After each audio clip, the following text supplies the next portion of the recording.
वक्त तो आइए हम सब मिलकर सब कोई अहोई व्रत कथा सुनते हैं।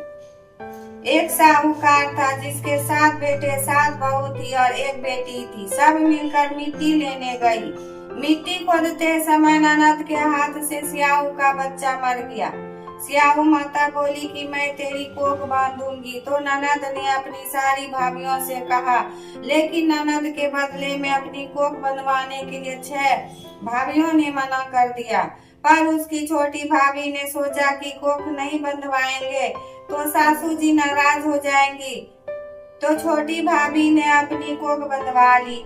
अब उसके जो बच्चा होता अहोई के लिए मर जाता। एक दिन उसने पंडिताइन को बुलाकर पूछा कि क्या बात है, मेरे बच्चे अहोई 7 के दिन मर जाते हैं। तब पंडिताइन बोली कि सुरभि गाय की सेवा किया कर। सुरभि गाय स्याहू माता की सहेली है, वह तेरी कोख छोड़ेगी तब तेरे बच्चा जिएगा। अब वह बहुत सुबह उठकर सुरभि गाय का सारा काम कर जाती। गौ माता ने सोचा कि आजकल कौन मेरी इतनी सेवा करता है, मेरी बहुएं क्या करेगी, वो तो लड़ाई करती है। आज देखा जाए कि कौन सारा काम करता है।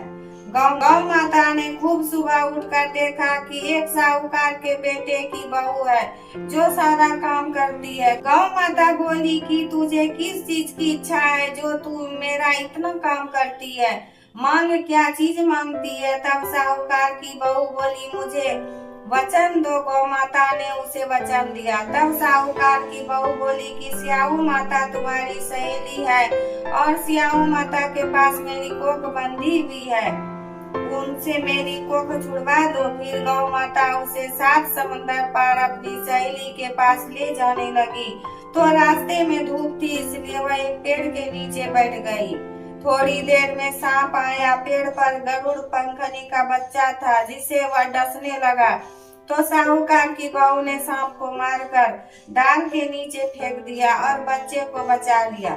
गरुड़ पंखनी आई, आकर साहूकार के बेटे की बहू को चोंच मारने लगी। तो साहूकारनी बोली कि मैंने तेरा बच्चा नहीं मारा, सांप तेरे बच्चे को मार रहा था, मैंने तो तेरे बच्चे को छिपाया है। तब गरुड़ पंखनी बोली, मांग क्या मांगती है। वह बोली कि 7 समंदर पार स्याहू माता रहती है, हमें तो तुम उसके पास पहुंचा दो। गरुड़ पंखनी ने अपनी पीठ पर बैठाकर दोनों जनों को स्याहू माता के पास पहुंचा दिया।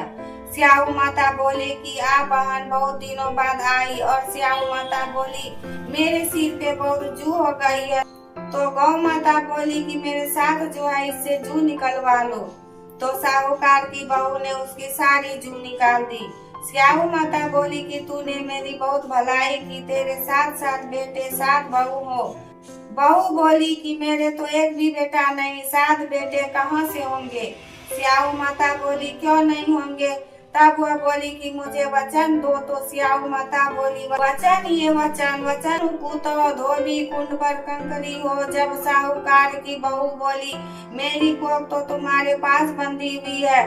तब स्याहू माता ने कहा कि तूने तो बहुत अच्छा ठगा, मैं तेरी कोख खोलती तो नहीं, लेकिन अब खोलनी पड़ेगी। जा, तेरे घर में तुझे 7 बेटे बहू मिलेंगी। तू 7 अजमन करिया, 7 अहोई माता, 7 मांडियो, 7 कढ़ाई करइयो। वह घर गई, देखा कि वह 7 बेटे बहू बैठे हैं। बहुत धन हो रहा है। उसने 7 अहोई मंडल, कोई दीवार पर, कोई मटके पर, कोई कहीं, 7 उजमने करे, 7 कढ़ाई करी। उधर सारी देवरानी जेठानी कहने लगी, जल्दी जल्दी चौका पूजा कर लो, नहीं तो सब कोई रोने लग जाएंगे। थोड़ी देर में उन्होंने अपने बेटे से कहा कि देख कर आओ, आज वह रो क्यों नहीं रही। वह देख कर आकर बोला कि चाची तो वही मांड रही है, खूब उजमन हो रहा है। दौड़ जेठानी दौड़ी दौड़ी गई, देखे कि वह तो कोख चुरा लाई। वह सब बोली कि तुमने कोख कैसे चुराई। वह बोली कि मैंने तो कोख बंधाई नहीं, लेकिन स्याहू के बच्चे के मरने से कोख बंध गई।